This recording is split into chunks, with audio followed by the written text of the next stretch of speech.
भद्रं कर्णेभिः शृणुयाम देवाः भद्रं पश्येमाक्षभिर्यजत्राः स्थिरैरङ्गैः स्तुष्ट्वागुंसस्तनूभिः व्यशेम देवहितं यदायुः स्वस्ति न इन्द्रो वृद्धश्रवाः स्वस्ति नः पूषा विश्ववेदाः स्वस्ति नस्तार्क्ष्यो अरिष्टनेमिः स्वस्ति नो बृहस्पतिर्दधातु ॐ शान्ति शान्ति शान्तिः.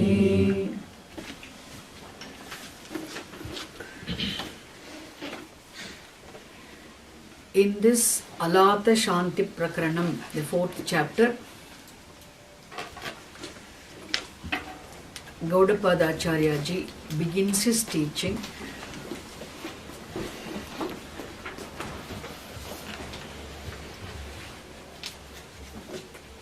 refuting other schools of thought, mainly the Sankhya philosopher and Yogacara Buddha.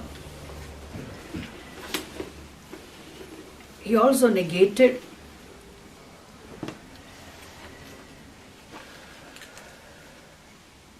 karma being, the view of karma being the cause of the creation. So having refuted the other views of other schools of thought who accept duality as the reality, thereby who present their own theories of creation, then Gaudapada Acharya reproduces, again presents the teaching, the essence of the Vedantic teaching, which he has already done in the 2nd and 3rd chapters here. And the examples, what is the main teaching? What is the teaching what we understand? After arriving at the truth of the I being Turiya Chaitanyam, the consciousness obtaining like the 4th person, obtaining as the experiencer in all the 3 states of experience as the Vishwaha, Tajasaha and Pragyaha, but being distinct from all the 3 of them, that which is there is pure consciousness. That consciousness is the like the 4th person. Therefore, it's known by the term Turiyam. And the Turiyam, Chaitanyam, is the truth of I. And the Turiyam is Brahma, reality, and Turiyam is the truth of the whole. This he teaches in the 1st chapter. Then the 2nd chapter, he uses different example, mainly the example of the dream universe, to negate this waking universe as mithya. This waking universe, our perception of this waking universe is not right. There is error in our perception of this waking universe. Why there is error in the perception of this waking universe? Because there is error in the perception of the very self. There is error in the perception of the self. There is error in the perception of the external world. What do we think? The error in the perception of the world is this world is mistaken to be absolutely real one. This external world is mistaken for absolute reality. Absolutely real. And this world is not unreal, but this world is empirically, relatively real, but not absolutely real. Therefore, this world is not absolutely real, it is only relatively real, therefore it is mithya, it is not satyam, like the dream universe.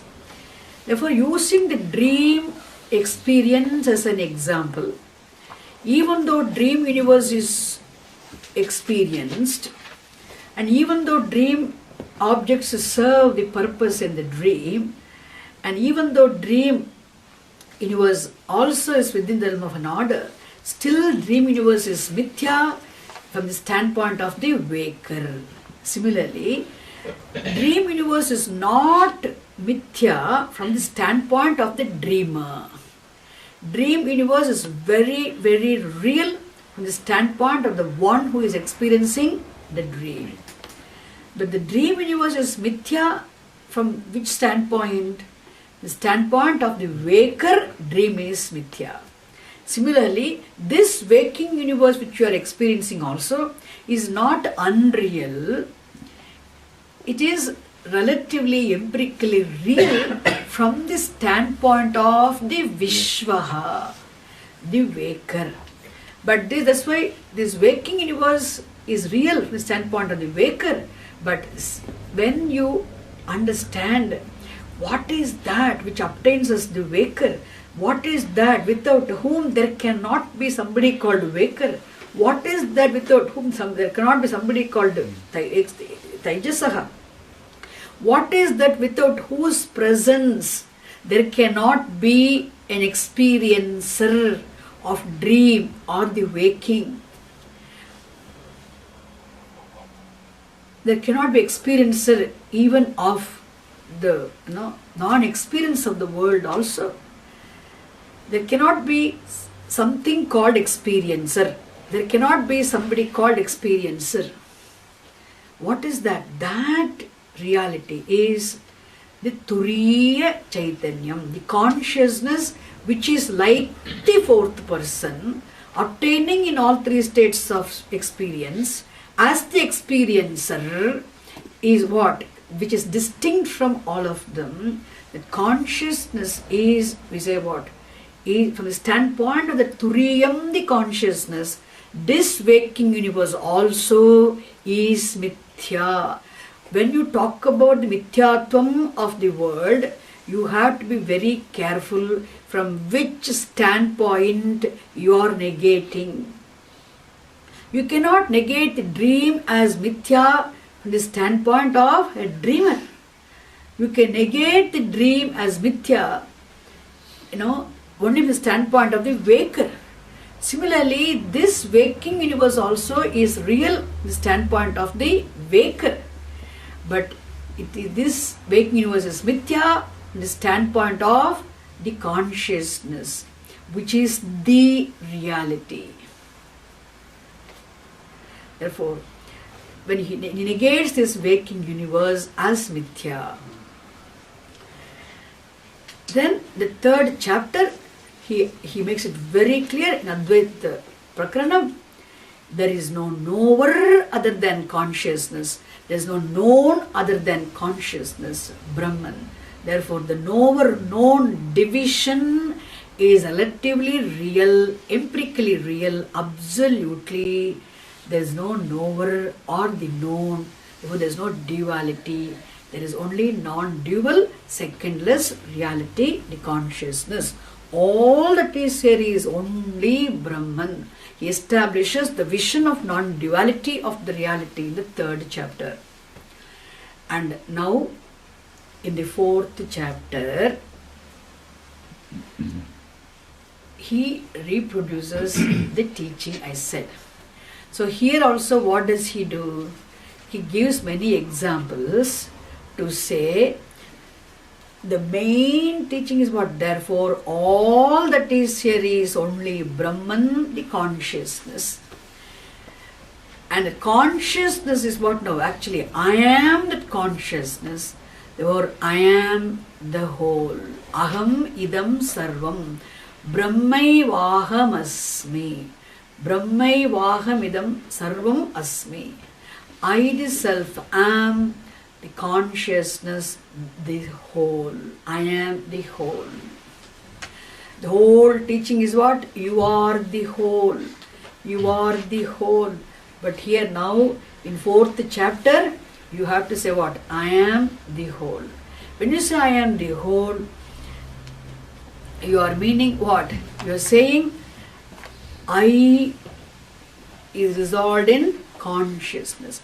From this standpoint of Turiyam, when you see the self being consciousness, from the standpoint of consciousness having essence in resolved in consciousness, you can say, I am the whole. Having the essence in the body, sitting on small chair, if you say, I am the whole, and that means H-O-L-E, whole, the buddhi. It cannot be W-H-O-L-E, isn't it? So I am the whole. Ahamidam sarvam. So Brahma Satyam, Jagan Mithya, Jivo Brahmaiva Naparaha. Jivan is nothing, there is no Jivatma other than Brahma, there is no Jagat other than Brahma, all that is here is only Brahma, that it is the fact. This is the most abstract fact, it is not a matter for belief. Upanishad does not expect us, no Vedanta teacher should go and force everybody to believe this. It is not a matter for belief, it is not something to be believed, it is something to be understood. If you understand this, it is a fact. If you have not understood, it is ununderstood fact. It is not a, okay, it is not a something to be believed. Anyway, so here also in this Garuda Acharya, in the 4th chapter also uses the example of dream first, and there he mentions what? This, because the world is experienced, therefore the gross tangible world when it is experienced, how to say this world is mithya? How to say there is no world? There is only Brahma. It is very difficult for the gross mind to appreciate this fact repeatedly. How much you understand? Again the doubt comes, no. Yeah, understand the world is mithya. No, how can we say the world is mithya? Because so tangible and gross universe, how can you say it is mithya? Isn't it? So, that is why he uses again, this world is experienced, and the very fact it is experienced is, therefore it is what is mithya. Which means it has no independent existence of its own, it has no substance called a universe. The universe has no substantiality of its own. It is just a non-substantial name and form. Therefore, the universe is mithya. Yes, all the worldly objects, the experienced objects are very useful. Which is not useful here? All the objects are very, very useful. And the standpoint of the utility of the objects also, we cannot say world is very real for us. Yes, it is relatively, empirically real from the standpoint of the waker. It is useful in the waking. But still, it is not Satyam. It has no independent existence. Mithya. Oh, the world is within the realm of amazingly, the beautiful, the orderliness, the law and order. Everything exists within the realm of an order. For every object is very significant, every life is very significant, therefore this world can't be negated as mithya. No, even then this world is mithya. In spite of the fact of the world being an object of experience, in spite of the fact of all the worldly objects being very, very useful, and in spite of the world being existent within the realm of the universal law and order, still this external waking universe is a mithya from the standpoint of the Turiyam, the Chaitanyam. Made very clear first, and for which he used the dream as the example. Then second example he uses is the magician. Now you can become very clear for you. Dream is used as the example. Now, to negate this waking universe as mithya from the standpoint of Turiya Atma. Then next he uses the example of a magician's, magical products. How objects which are experienced in the magic show seem to be very, very real, but still they are not real. Similarly, this world seems to be very real, it is seemingly real, absolutely it is non-real. I'm not saying unreal, it is mithya, which is it is not there. Then the third example he used is what? Alataha. Next week we'll do the meaning of the word Shanti. Okay, Alata Shanti we'll understand next week. But this week, this class, we'll understand what? Alataha, the firebrand, is used as an example. And there he discussed how the varieties of designs and patterns caused by the movement of the firebrand seem to be very real, but they are not real. And we cannot establish the origination of the designs and patterns, nor can we establish the resolution of the, talk about the resolution of the designs and patterns, which means there is no substance called designs and patterns. The only substance is what? The Allah, the glowing tip of the Alata. Through that example also, he established all these objects which are experienced here are as mithya, as the designs and patterns caused by the Alata's fire, the movement of firebrand. Alata's pandita abhasa sadrishaha jagad, amshaha, all these dharmaha, all these beings here established. Third example. 3 examples he used to establish that. Then afterwards,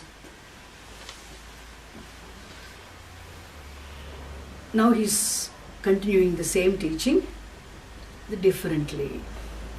So let us read this now. Very important summary, personally summary always, isn't it? The last class mainly, even if he established very clearly how this whole Jagat is mithya, the standpoint of the Turiyam, still the doubt might come. Why? Because all the time we say what? Brahman, the reality implied by the term Brahman is pure consciousness. And we always talk about the power of consciousness called Maya. And we say the Maya is the cause of this universe. And the universe is the product of Maya. What is Jagat? Jagat is Maya Karyam. Product of, the cause of this universe is Maya. Therefore, universe is the effect, Maya is the cause. And what is this cause? Power of Maya. Maya is power of consciousness. Chit Shaktihi. Chit Shaktihi. Chaitanya Shaktihi. We say that. Which means, and here the question comes, therefore, if consciousness is the reality, what about the power of consciousness? If it is Maya, then the Jagat must be real. Then he made very clear, a Maya is also mithya. Maya is nothing but that which is not really is Maya. And therefore the knowledge unmanifest is ignorance. What is ignorance? The knowledge unmanifest is ignorance. And the knowledge unmanifest is what? The power of knowing is the power of knowing. When it is unmanifest, it is called Maya. When it is manifest, it is the universe. Okay? Therefore, power of consciousness also does not have independent existence outside of consciousness. There is no such a thing called power other than consciousness. I saw this, I gave this example last class also. Just as fire and heat are not two independent entities, because heat is the inseparable intrinsic property of the fire. Similarly, here also, this power of knowing is also what? Intrinsic, independent, inseparable nature of the reality. Therefore, it is not something other than consciousness. Therefore, what? It has no power, does not have independent existence. Heat does not have independent existence outside of the fire. So anything which does not have independent existence is called what? Mithya. It has no substance called heat minus fire. There is no substance called light minus sun. Understand? There is no substance called heat minus fire. Similarly, there is no substance called power of knowing minus consciousness. Therefore, Maya is Mithya. If you really search for what Maya is, Maya will disappear. How? Just as if you search, if you want to know closely, when you probe into what is this snake, snake, and the snake will resolve in the very rope without being driven away. In the same way, here Maya also will resolve in consciousness. For Maya is Mithya means Maya's product is Jagat also must be what? Mithya. And the Swamiji's example is what? A dream beautiful girl cannot become a real daughter-in-law in the waking state. Isn't it? The dream beautiful girl you have seen can get married to another boy who you have seen in the dream itself, but not in the waking state boy. Similarly here, if Maya is Mithya, the effect product of Maya also must be what? Mithya. He negates that aspect also. He negates the very Maya. He negates the Maya Karyam Jagat. Therefore what? Therefore there is no such thing called Jagat absolutely. From the standpoint of consciousness, all that is here is nothing but consciousness in seeming motion. Okay? That is why when we say hereafter, in knowledge, when you look at this universe, what should be your expression? The whole universe is Maya, illusion. Don't say that. That is the expression of an ignorant person. What should be your expression? The whole cosmos is knowledge. Jnanam. All that is a manifestation of knowledge. Two ways of looking at this. If you say everything is Maya, that is illusion. Is the world illusion or knowledge? Tell me. Knowledge manifest is this universe. This, okay? So we don't say world is illusion. World is knowledge. Manifest knowledge. What is knowledge? Brahma. Who is Brahma? Aham Brahma. And where is your body mind complex? Also what? Manifestation of knowledge. Your heart, your lung, your kidney, your mind, your thoughts, your body, everything is manifestation of knowledge. What about everything else in front of you? Everything is manifestation of knowledge. Everything is jnanam, jnanam, jnanam. Okay, this also he made very clear in the last class. He made clear long ago. I made clear last week this much. I had reproduced the whole thing again. Okay, let us go to the next verse now. The last point he mentioned is what? Maya cannot be defined. Consciousness also cannot be defined. Non-definable. Why Maya is non-definable? Because Maya is not there. Matter is non-definable. Why? Because there is no such thing, substance called matter. My God, what a guts. One must have to say there is no substance called matter. For us, the matter is the substance. Isn't it? For the gross minded person, matter is the substance. And holding on to matter as the substance, all our researches are happening. That's why it is not bad.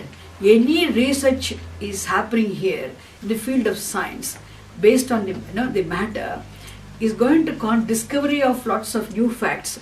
They'll all make our lives very, very comfortable. isn't it? We'll have more and more of comforts, the more we discover, isn't it? Therefore, that is fine, but still there is no moksha. We have to remember. That's all fine. That's all Bhagavan again, Jnanam. What we say here, why matter is non-definable? Why Maya is non-definable? You cannot say Maya is permanently there, it is impermanent, it's eternal, non-eternal.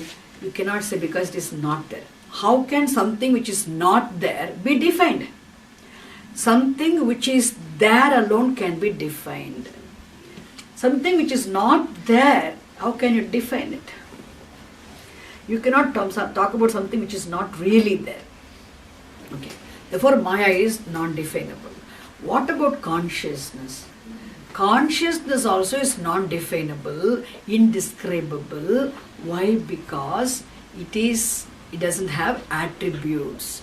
Consciousness is of the nature of attributelessness, therefore it cannot be defined.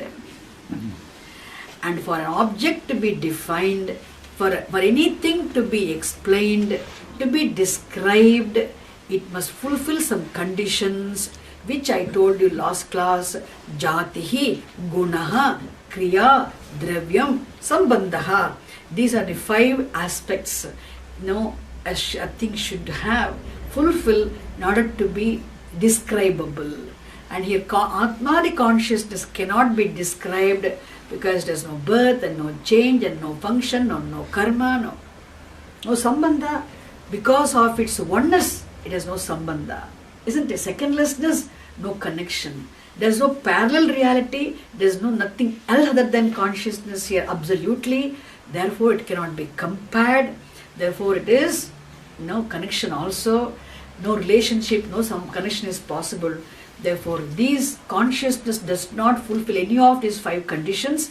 Therefore, consciousness is of the nature of attributelessness. Therefore, consciousness is also non-definable. What is the Sanskrit term, technical term we use? Anirvachaniyam. Chaitanyam Brahma Anirvachaniyam. Maya Anirvachaniya. இன்னதுன்னு சொல்ல முடியாது. Understand? Anirvachaniyam, indefinable, non-definable, inexplicable.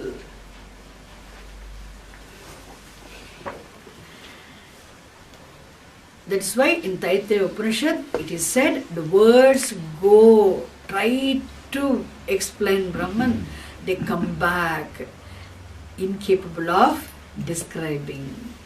Yato vacho nivartante aprapya manasa saha. The sense powers try, they come back. Mind tries, intellect tries, let me discover this consciousness, crushing myself. Poor mind, intellect works very, very hard, sits in hours and hours of meditation also. Still the mind can never reach consciousness. Never. Intellect cannot reach consciousness. The sense powers cannot perceive consciousness. Words cannot describe consciousness. Why? Because consciousness is never an object of knowledge. Consciousness is not a subject of knowledge also, but it is available for recognition as the swarupam of the knower subject. Okay, therefore it should be mistaken for the subject or the object. And this is beautifully said in the Kena Upanishad. In Kena Upanishad, the story is presented. The devas like Indra, Vayuhu and Agni, they try to go and find out who this Yaksham was. They go near, they come back, they cannot find out. Similarly, then the Indra goes. Indra stands for the mind. Indra also comes back. How can these material instruments of subtle instruments of the instruments of knowledge, when they themselves are dependent on the very consciousness for their very existence and activation, how can they reveal consciousness? It is like an opaque object, the poor opaque object being dependent on the very light to come to light. It can never shine by itself. It has to shine after the light, and this opaque object is trying to bring conscious light to light. Similarly, the inert material mind and sense powers are incapable of bringing consciousness to light. Isn't it? Therefore, what you want to say? It is not an object of knowledge. It is not available. No word can ever describe consciousness, because it is of the nature of attributelessness. And that non-definability of consciousness and Maya is also made very clear in the previous verses which we saw in the last class. Until now, I only recap what I had done last class. Sorry for taking time, because I cannot go ahead otherwise. Today you have to bear with me. Okay. Yatha 61st Karika. Yatha swapne dvaya bhasam. Yatha swapne dvaya bhasam. Chittam chalati mayaya. Chittam chalati mayaya. Tatha jagradvaya bhasam. Tatha jagradvaya bhasam. Chittam chalati mayaya. Chittam chalati mayaya. Having heard so much also, we say what? Yeah, we understood everything, but how to say this universe is mithya? How can you say this universe is mithya? See, Gaudapada Acharya ji reminds us, please never ever tell universe is non-real from the standpoint of a waker.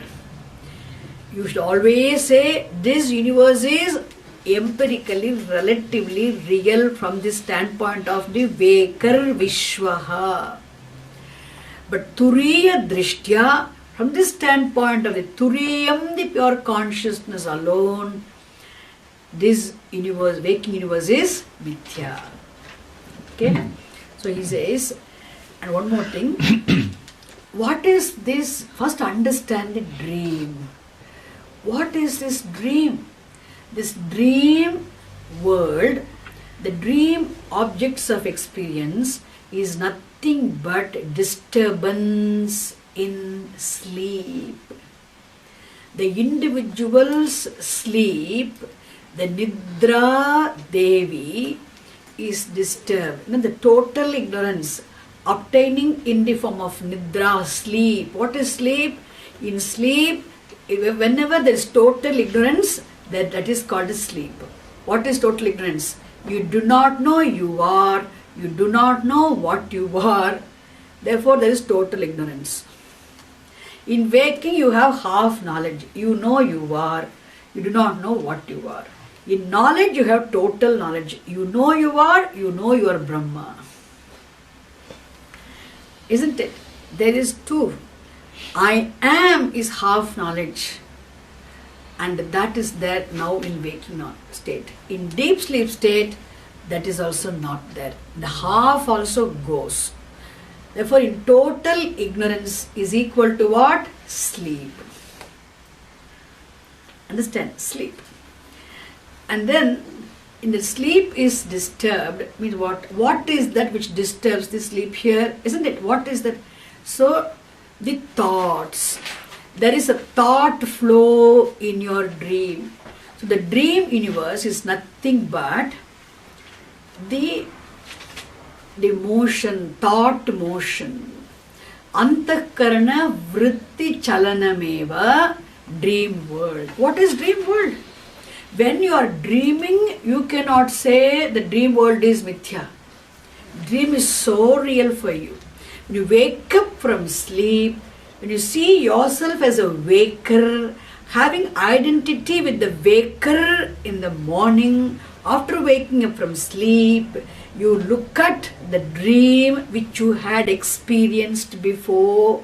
Then you can say, what? My God, the whole dream time, dream space, the dream objects, the living, non-living, the pains and pleasures and experiences, everything experienced in the dream world of experience, the dream, the experience, and the dreamer, the experiencer, all the three, Triputi is what? One inseparable, one indivisible waker, isn't it?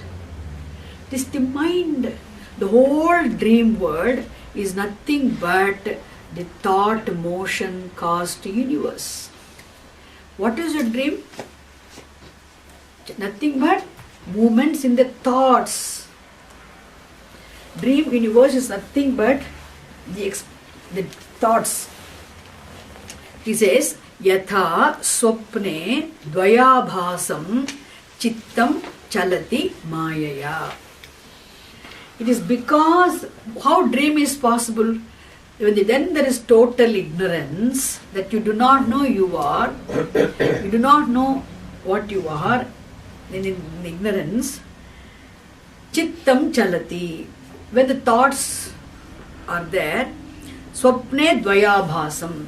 There is what? Dvayabhasam, there is appearance of the duality as the knower-known duality in dream, caused by what? Sleep, nidra. What now? Because of the movement of the thoughts. The thought movement in sleep produces the dream universe. Thought movement in dream produces the dream universe.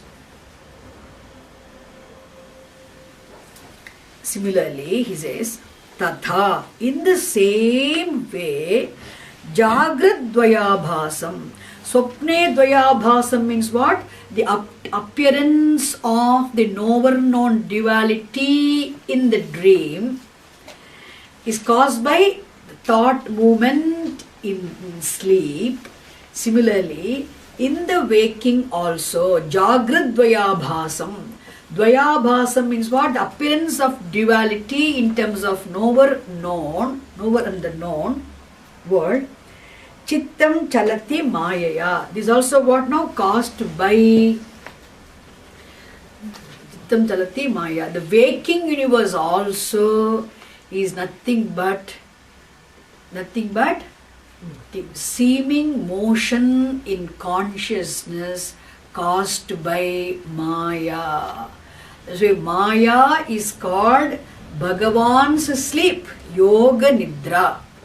Our sleep is Nidra, Bhagavan's sleep is Yoga Nidra, Maya. Understand? How this is appearing? This world appears. This universe also is nothing but consciousness in seeming motion caused by Maya. Which means what? Our waking experience, waking universe is Bhagavan's dream. Our dream, which is subjectively real, pratibhasikam satyam swapna prapanchaha. Pratibhasikam satyam swapnam jagate, swapna jagate. The dream world which we experience in our dream is what? Caused by the thought movement. Similarly, this waking universe is also nothing but consciousness in seeming motion caused by the Maya.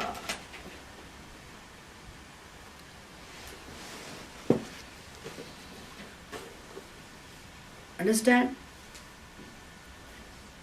Which means this universe does not exist outside of your mind. Dream universe is nothing but your mind. Waking universe also is nothing but your mind. I mean what? It doesn't exist outside of your mind. And where is the mind? Mind does not exist outside of consciousness. We'll see that again. Advayam chadvaya bhasam Chittam swapnena samshayah Advayam chadvaya bhasam Tatha jagranna samshayah. See, these two karikas, 61st and 62, the karikas which repeat the teaching of the third chapter. There are two verses in the third chapter. Karika 29th and Karika 30th. The 30th, 29th and the 30th karikas of the third chapter are really reproduced here. Same karika has come. The only difference is he uses the word manaha there, he uses the word chittam here. Okay? So 61st verse is a reproduction of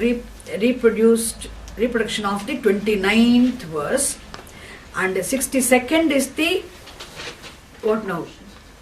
The 30th verse of the third chapter.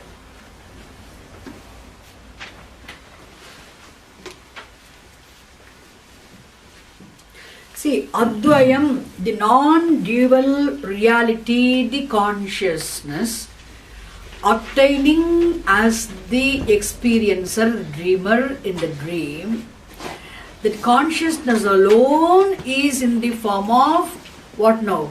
The experiencer, dreamer, Taijasa, and the experienced world. Advayam, non-dual reality, the consciousness, appears as the duality, world of duality, the knower known in dream. Advayam, consciousness is one, but still, you can say what now? It appears as two, isn't it? You can say the indivisible, non-dual, the waker alone is there in dream as the dream experiencer and the dream experienced world, isn't it? Because there's no dreamer or the dreamt outside of the waker.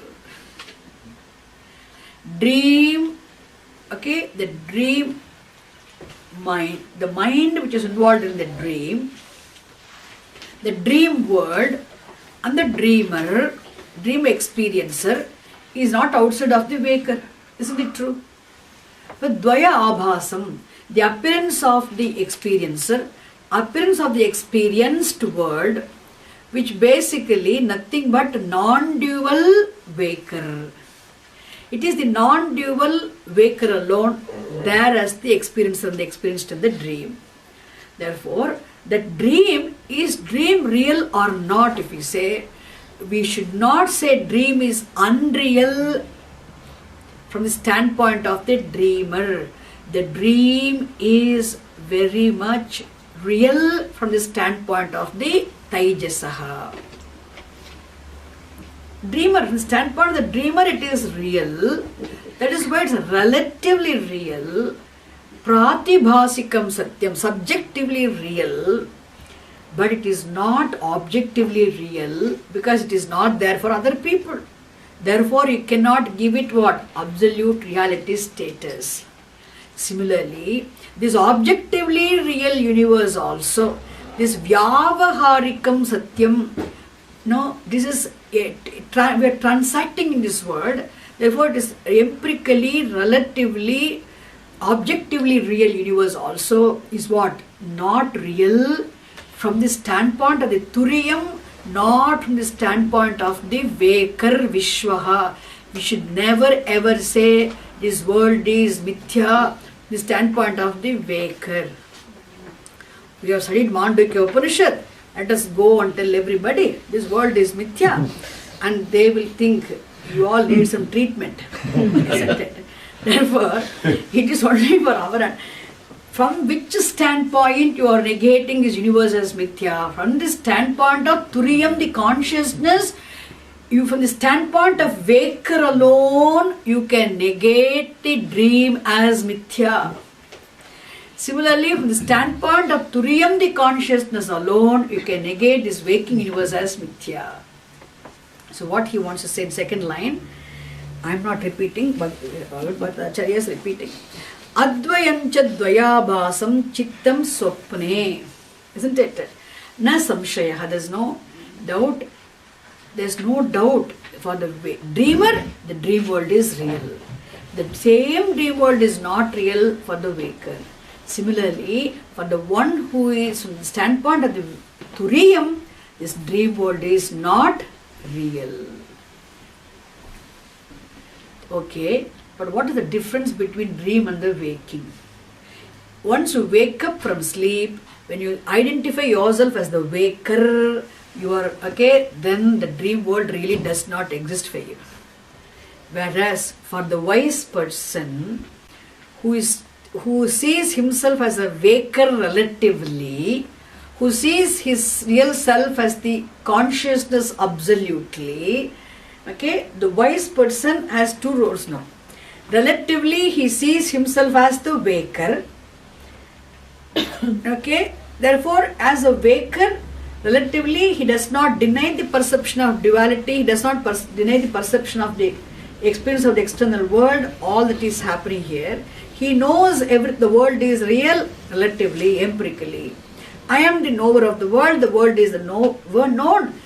He does accept the duality without denying any of his perception of duality, experience of duality. This person knows absolutely, he knows there is no knower or the known other than consciousness, isn't it? So even as absolutely one who sees himself as really sees as the consciousness, which is free from, which is neither the doer nor the neither the experiencer nor the experienced word, and when he sees himself, still the world continues to be there, isn't it? For the waker, the dream world does not continue to be there. But for the wise person, okay, who sees the world as mithya from the absolute standpoint, for him the world continues to be there. The world does not disappear. Like the dream disappears when you wake up. But after knowledge, what happens to this world? The world will be there, the duality will continue to be there, perceptions will be there, hunger, thirst will be there, his body is there, no, all dharmas. The nature of the body will be there, mind will be there, everything will be there. But he has what? Objectivity. That is the greatest thing. Objectivity is freedom. This objectivity comes only in jnanam, in wisdom. Isn't it? That's what is said in the 61st, 62nd verses. Okay. Now, from this 63rd verse on, okay, we have some more verses in this, until 66, 7, the teaching continues. Hereafter, he wants to use a different way of teaching. Okay, I have used all these examples. What examples I used? Dream example, magician's example, alata example, repeated and repeated and repeated. Now he wants to say a little differently, the same teaching. The teaching goes on up to 67th verse. Okay. Do I need to give a break now? I think we'll start when you come back from the break. Okay, but the break is only for 10-15 minutes. Okay.